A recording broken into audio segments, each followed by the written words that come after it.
Quem aqui tem personagens favoritos bíblicos? Acho que todo mundo tem, né? Qual é o teu personagem favorito? Alguém quer aqui compartilhar? O meu é fulano de tal, José.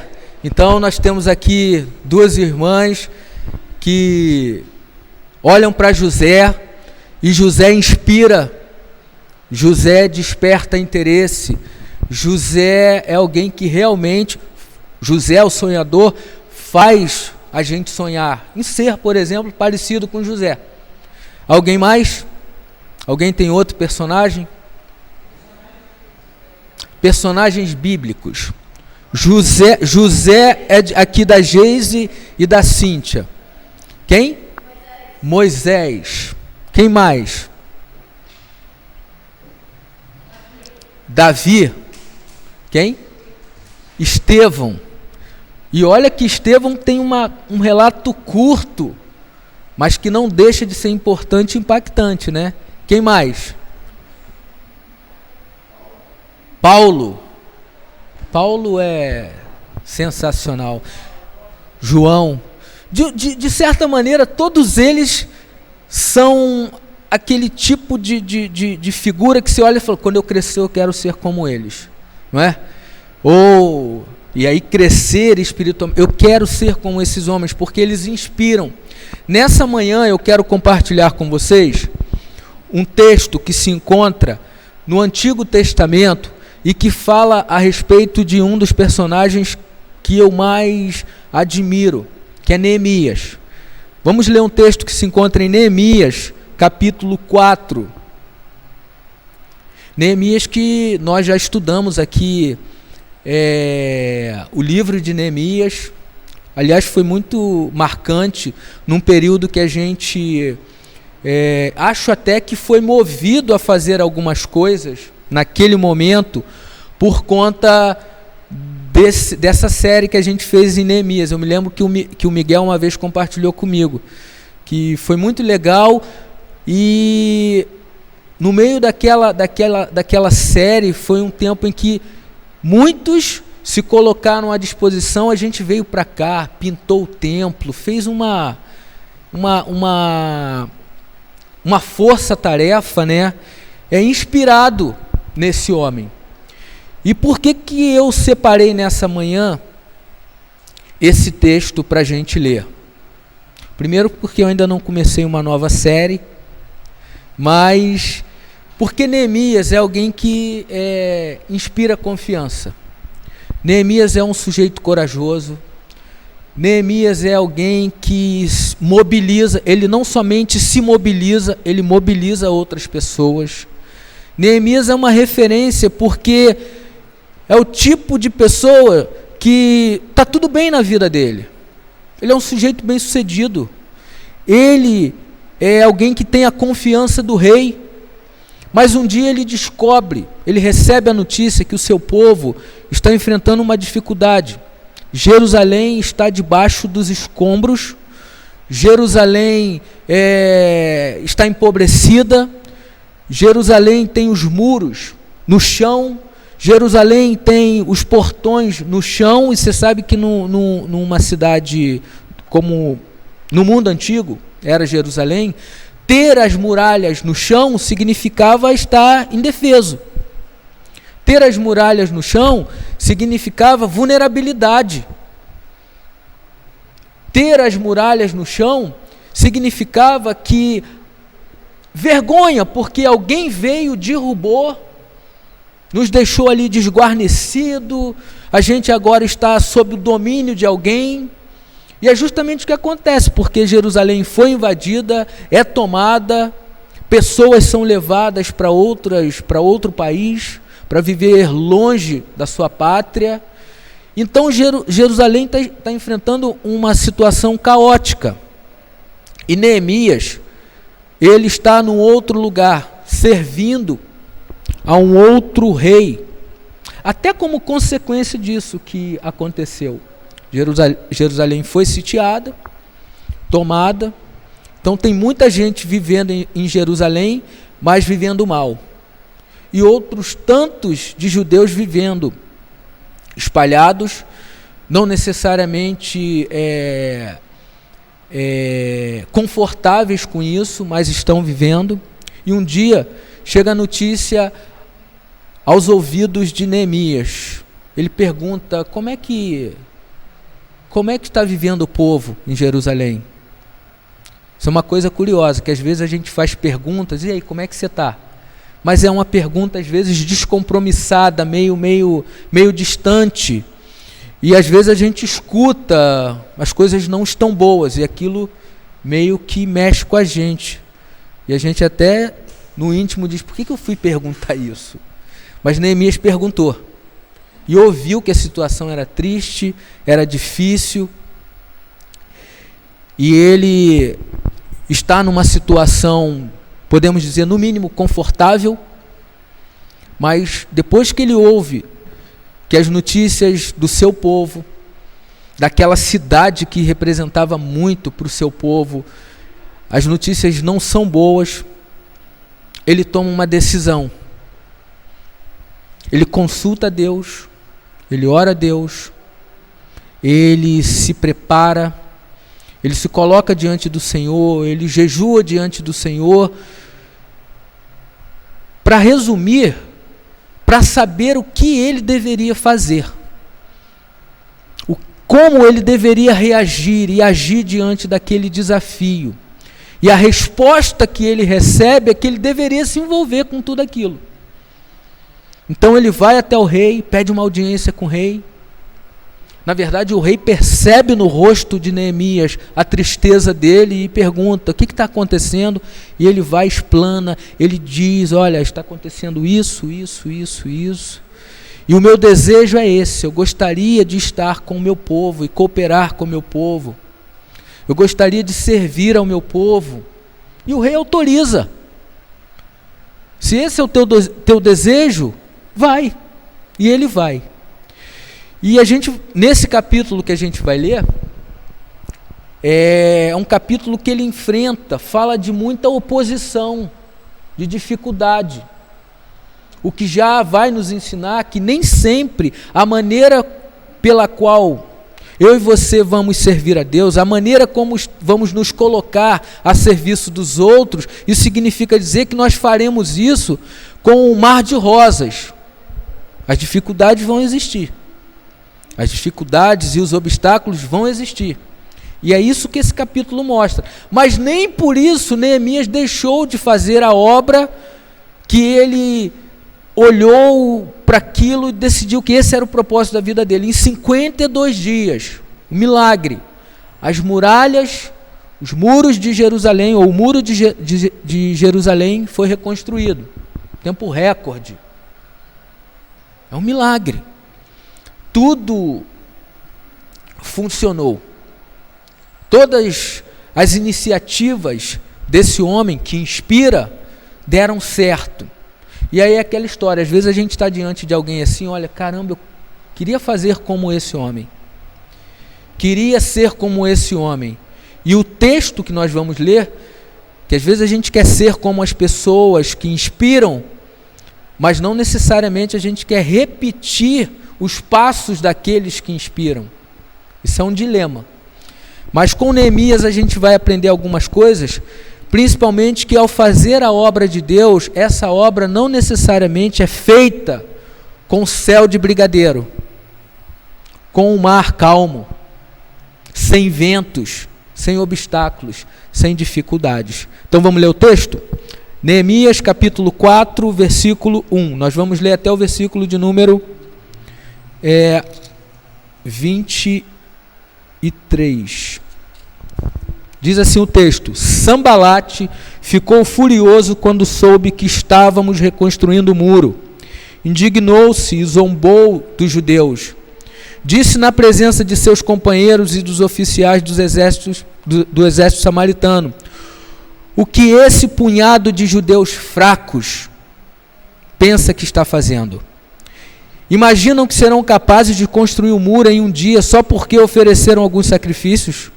Pensam que podem fazer algo com as pedras queimadas que tiraram de um monte de entulho? Tobias, o amonita, estava ao seu lado e comentou: basta uma raposa subir lá, e esse muro de pedra desaba. Então orei: ouve-nos, nosso Deus, pois estamos sendo ridicularizados.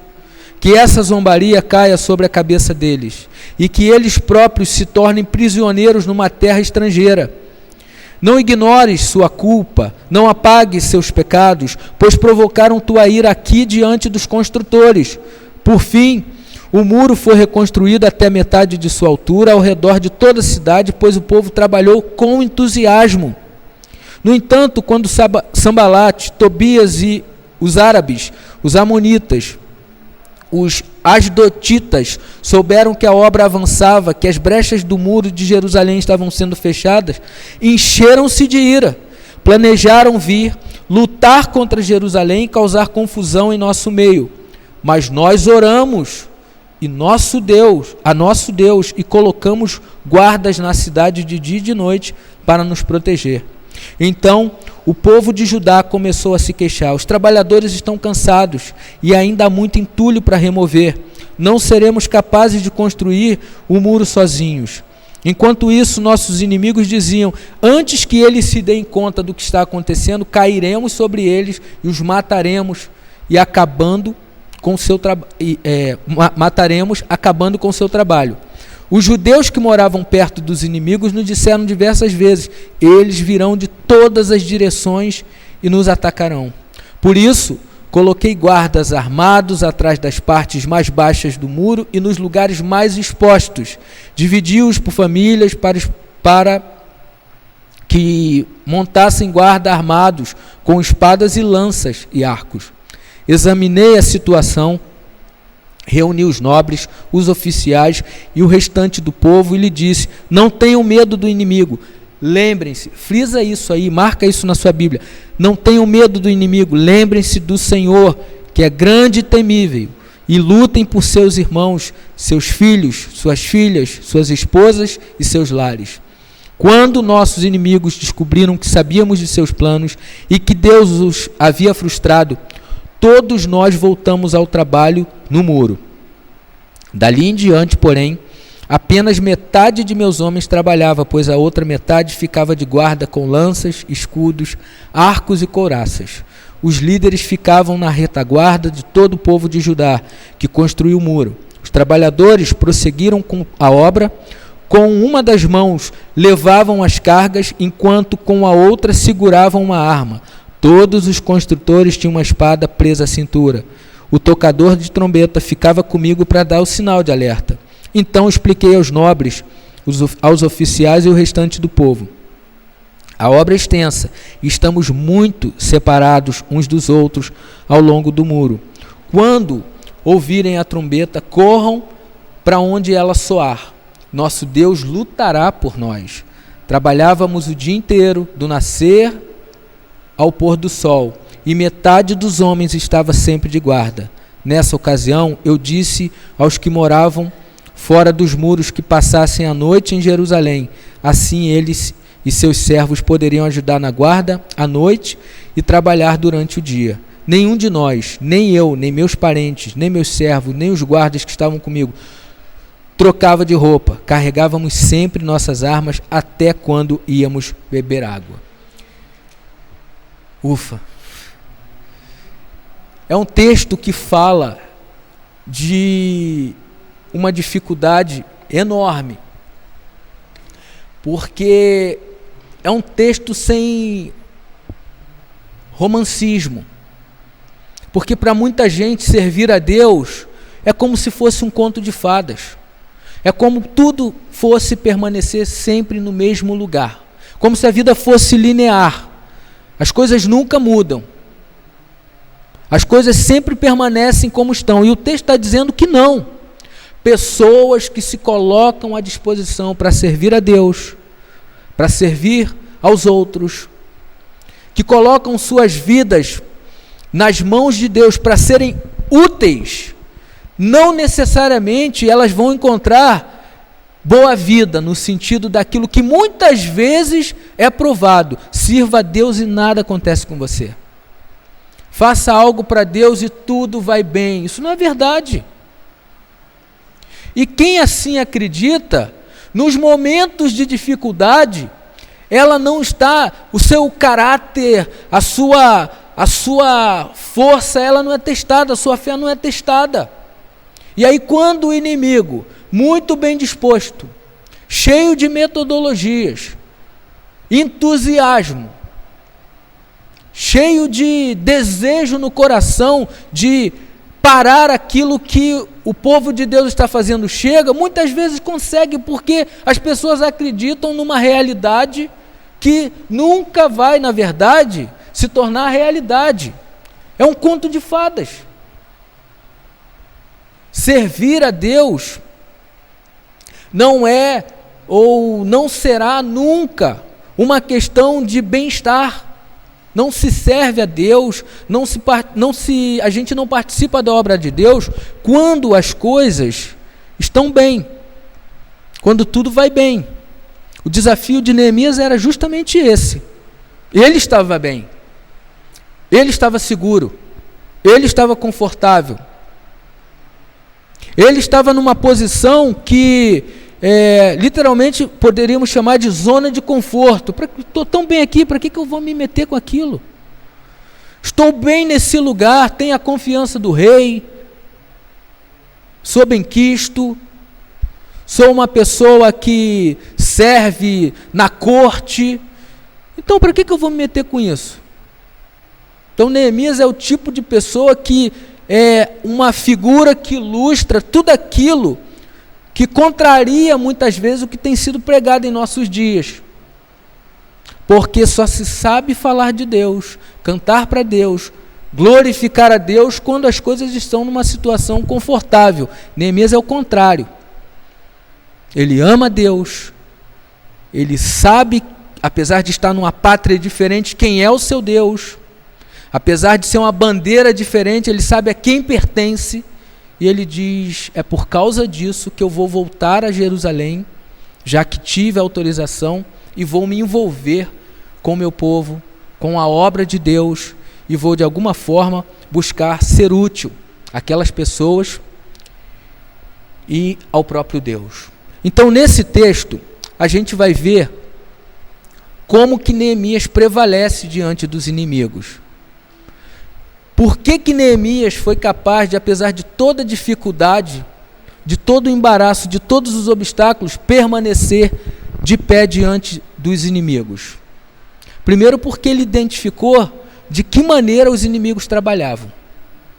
Ele percebeu, ele discerniu, ele fez um raio-x, ou para ser mais preciso, ele fez uma ressonância da maneira como seus inimigos se aproximavam dele. Ele compreendeu, ele discerniu. Às vezes a gente não consegue sair do lugar justamente pela falta de discernimento. A gente olha para as circunstâncias, a gente olha para alguém mais influente, alguém poderoso, alguém que tem uma posição social mais elevada, e aquilo intimida a gente, então a gente fica ali acuado, dizendo, não posso fazer porque eu não sou como aquela pessoa, não posso agir porque eu não consigo influenciar como aquela pessoa, não posso dar passos para frente porque eu não sou capaz de fazer como ele, ou porque ele é mais forte, ou porque ele tem mais recursos. Isso paralisa a gente. Neemias, ele identifica de que maneira aquelas pessoas vão contra aquela obra, se levantam contra aquela iniciativa dele. Lá no capítulo 10, no capítulo 2, no versículo 10, nós somos informados que os oponentes ficaram com muita raiva de Neemias.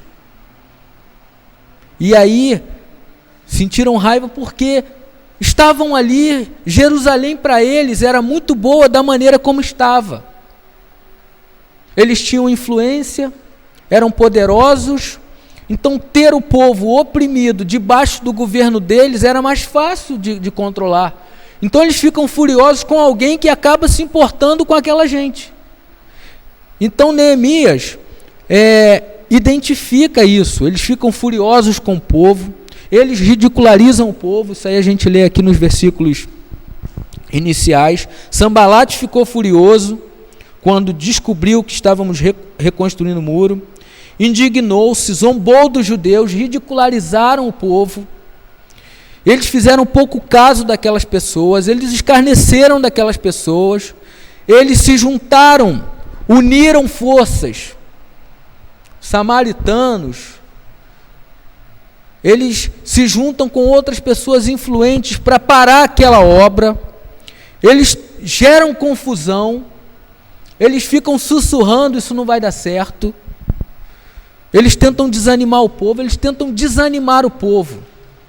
Vamos pegar eles, vamos criar uma espécie de emboscada, e quando eles menos esperarem, a gente fere, mata os sonhos, tira a vida, acaba com tudo. Então a gente nota nesse capítulo que houve ali uma orquestração para parar a obra de Deus. Eles estavam interessados, tinham anseios em comum, parar a reconstrução dos muros, ou do muro de Jerusalém. E aí o que Neemias faz diante daquela situação? Ele não se intimida, ele não tem medo do ódio, ele não tem medo de quem é altivo, soberbo, ele não se intimida com as investidas, ele analisa a maneira como o povo vem contra ele, seus inimigos vêm contra ele, e o texto vai dizer que ele ora. Depois de discernir de que maneira as coisas estão funcionando, ele ora. Aliás, tudo começa com uma oração. Ele ora ao Senhor lá no início, Senhor. Ele se dedica, ele é piedoso. O que o Senhor quer de mim em relação a tudo isso que está acontecendo lá com o teu povo? Olha o verso 4, o que diz? Então orei, ouve-nos, nosso Deus, pois estamos sendo ridicularizados. Em momento nenhum ele decide pagar o mal com o mal.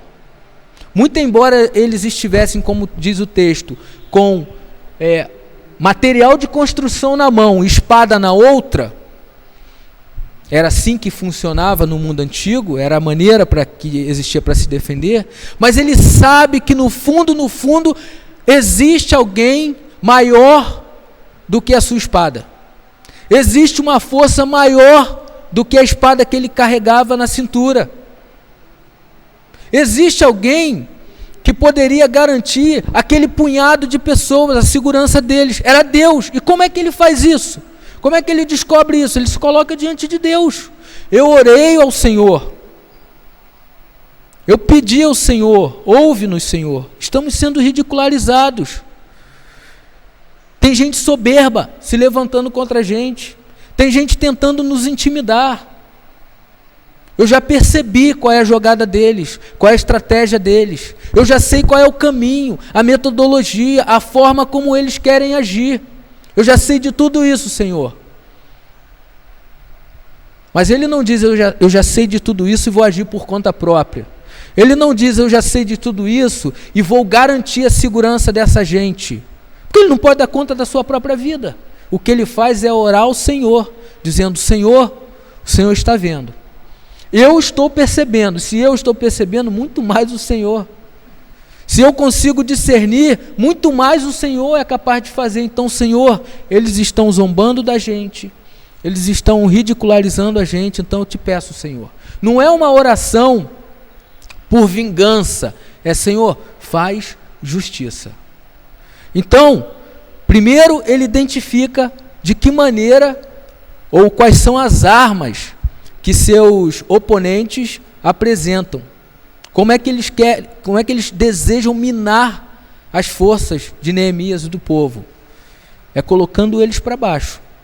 É dizendo, vocês não têm capacidade. Quem vocês acham que vocês são? Quem vocês pensam que são? Nunca ouvi falar de vocês? Nunca vi vocês na TV? Nunca vi vocês nas grandes rodas de encontros sociais. Vocês são pessoas que não intimidam ninguém. Vocês não têm amigos influentes. Eu sim, eu tenho. E a gente se juntou para fazer isso. Neemias olha para tudo aquilo e ora ao Senhor. Senhor, tem misericórdia de nós. Vem em nosso encontro. E aí ele usa as ferramentas certas. Oração. Não é porque alguém está chegando, tentando te intimidar. Eu gosto muito de futebol, e quando alguém no futebol quer induzir o árbitro a marcar algo a favor dele, muitas vezes a gente diz que ele tentou ganhar no grito. Fulano está tentando ganhar o jogo no grito. Quem gosta de futebol está identificado aqui, talvez quem não saiba, a mensagem está passando por aqui, mas essa é a ideia. O fulano está tentando fazer a coisa, tentando influenciar e tentando ganhar no grito. Neemias não tenta repetir da mesma estratégia. Se alguém fala mais alto, eu vou falar mais alto do que ele. Se alguém grita, eu grito mais alto. Se alguém vem na minha direção com força, eu vou tentar ser mais forte. Não, ele ora, simplesmente ora. Qual é o nosso problema muitas vezes? Quando estamos e somos chamados, todos nós, para fazer a obra de Deus, é que muitas vezes, são poucas não, a gente quer fazer a obra de Deus no grito. Quer fazer por conta própria, quer fazer com a nossa força, quer fazer com o nosso entendimento, quer fazer com as nossas armas. E o que a gente aprende com Neemias é que se a gente tentar fazer tudo por conta própria, nada funciona. Certamente, aqueles que se levantam contra a gente vão ter êxito. Neemias, ele ora ao Senhor. Ouve-nos, Deus, pois estamos sendo ridicularizados. Que essa zombaria caia sobre a cabeça deles e que eles próprios se tornem prisioneiros numa terra estrangeira. E diz o texto, versículo 6, por fim, o muro foi reconstruído até a metade da sua altura. Ao redor de toda a cidade, o povo trabalhou com entusiasmo. Esse homem corajoso, esse homem que mobiliza, esse homem que é estrategista, esse homem que definiu uma metodologia, tudo isso é muito bom. Mas tudo isso é muito bom quando tudo isso está a serviço de Deus e sendo regido por um coração piedoso. Não adianta nada a gente ter força, a gente ter metodologia, a gente ter capacidade, sabe? A gente pensar coisas maravilhosas se nada disso for banhado por piedade. E aí eu estou falando de oração, de devoção, de dedicação ao Senhor. Não tente fazer nada em nome do Senhor sem que antes você se dedique ao dono da causa, ao Senhor da causa. Não tente caminhar na direção de eu quero fazer aquilo para o Senhor, para a glória do Senhor, vai ser bom para o Senhor, vai ser bom para o povo, sem antes consultar o próprio Senhor a respeito daquilo que você quer fazer. Neemias tem êxito por isso, porque ele fala com Deus. Ele se coloca diante de Deus. E ele recebe o favor de Deus, a graça de Deus. Então ele não responde com outras armas, ou com as mesmas armas dos seus inimigos. Ele responde com oração. Ele responde com piedade. Ele responde com devoção. Versículo de número 9. De novo, olha o que o texto... Você vê que o capítulo é longo, mas eu vou ler só alguns trechos, alguns versículos. Mas nós oramos ao nosso Deus e colocamos guardas na cidade dia e de noite. Ou seja, tem que ter guarda? Tem. Tem que ter estratégia? Tem. Tem que ter bom senso? Tem. Tem que ter prudência? É claro. Tem que ter expertise? Claro. Mas o texto, de novo, ressalta o que era mais importante para Neemias. Nós oramos ao nosso Deus. Mas nós oramos ao nosso Deus. Colocamos guardas também. Ou seja, o que a gente aprende aqui? Ao fazer a obra de Deus, o meu papel, o seu papel, é fazer aquilo que a gente tem que fazer. Precisa de voluntário? Precisa. Precisa de dinheiro? Precisa. Precisa de metodologia? Precisa. Precisa de bom senso? É necessário. precisa de modelo, precisa. São coisas que nós fazemos. Então faça aquilo que você tem que fazer e coloque diante de Deus aquilo que você é incapaz de fazer. E como é que a gente faz isso? Colocando diante de Deus as causas, dizendo: Senhor, se o Senhor não agir aqui, não adianta eu fazer planos. Se o Senhor não estender a tua mão, não adianta eu desembainhar a espada. Se o Senhor não vir na minha direção, eu serei tragado pelo inimigo. Mas você coloca isso diante dele e continua fazendo aquilo que você foi chamado para fazer. Todo mundo aqui foi chamado para fazer a obra de Deus. E é bom que todo mundo esteja ciente que nem sempre isso vai ser feito de uma maneira que você olhe e diga assim: olha, estou muito seguro para fazer isso. O clima é favorável. A minha conta está no azul. Meu extrato bancário, tal. Tem gente que acha que... Ou então tem aquelas pessoas que dizem o seguinte: eu vou dedicar a minha vida a Deus, mas agora eu não posso. A minha carreira. Quando eu aposentar, eu dedico. Eu faço alguma coisa. Não precisa disso. Você pode servir a Deus aonde você está. Você pode ajudar a reconstruir a vida de alguém, assim como Neemias ajudou a reconstruir os muros, mas também era a reconstrução da autoestima de um monte de gente que estava ali caída debaixo dos escombros. Você pode fazer isso onde quer que você coloque o seu pé. Agora, o que você precisa fazer é se colocar diante do Senhor, pedindo ao Senhor discernimento, sabedoria, orientação, bom senso, estratégia para você fazer aquilo que Deus te chamou para fazer. E como é que você faz isso? Ore ao Senhor. Essa é a estratégia, a arma mais poderosa que nós temos. E é disso que Neemias está se valendo. E o texto diz que ele mobiliza o povo se dedica àquela obra com todo afinco. Verso 6, o muro foi reconstruído até a metade da sua altura, ao redor de toda a cidade, o povo trabalhou com entusiasmo. Está faltando entusiasmo? Ora ao Senhor.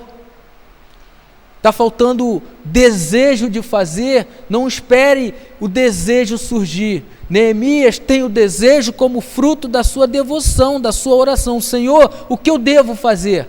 Aí ele responde dizendo: você tem que estar lá no meio deles. E você não vê Neemias dizendo: Senhor, mas aqui está bom, aqui está confortável, não tem outro jeito de fazer? Será que o Senhor não quer que eu envie outro no meu lugar? Pelo contrário, ele se mobiliza, ele coloca dinheiro do próprio bolso, ele coloca à disposição, ele vai para lá. O único interesse dele era o bem-estar do seu povo.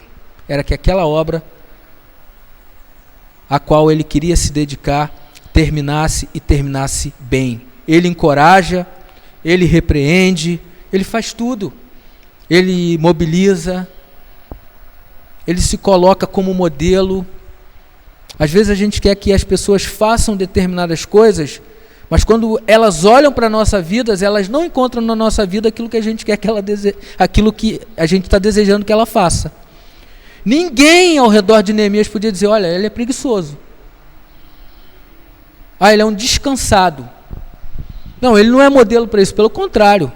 Parte do entusiasmo se dá porque Neemias é modelo para aquela gente. Então, e tudo isso sendo conduzido, direcionado, com vida piedosa, com vida de oração, com vida de dedicação a Deus, certamente os resultados serão resultados abençoadores. Foi isso que aconteceu. Em 52 dias, Jerusalém estava com seu muro de pé. Outra fase, a cidade passa a ser habitada. Está tudo no lugar, mas faltava gente. Chega gente àquele lugar. Tudo como dedicação, com iniciativa de alguém que decidiu dedicar a sua vida, entregar a sua vida nas mãos do Senhor para ser usado pelo Senhor. Debaixo de oposição, debaixo de obstáculos. Então, o que a gente aprende com Neemias é que quem teme a Deus, quem ama a Deus, não tem medo de homens, não tem medo do inimigo. Quando a gente coloca os nossos olhos em Deus, Ele frustra os planos dos nossos inimigos. É isso que a gente precisa fazer.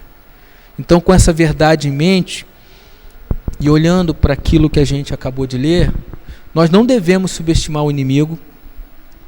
O nosso papel é identificar suas estratégias e agir de maneira assertiva. Por outro lado, a gente também não pode superestimar o inimigo. Ele é maior do que nós. Lembre-se, Deus está ao nosso lado. É isso que Neemias disse para aquele povo. De fato nós temos inimigos, de fato eles estão furiosos, de fato eles querem que Jerusalém permaneça caída. Mas ele diz para o povo, tudo isso é verdade, mas há uma verdade maior e absoluta: Deus está ao nosso lado. É com essa convicção, e mesmo debaixo de oposição, que eu e você devemos ser voluntários na obra que Deus nos chamou para fazer.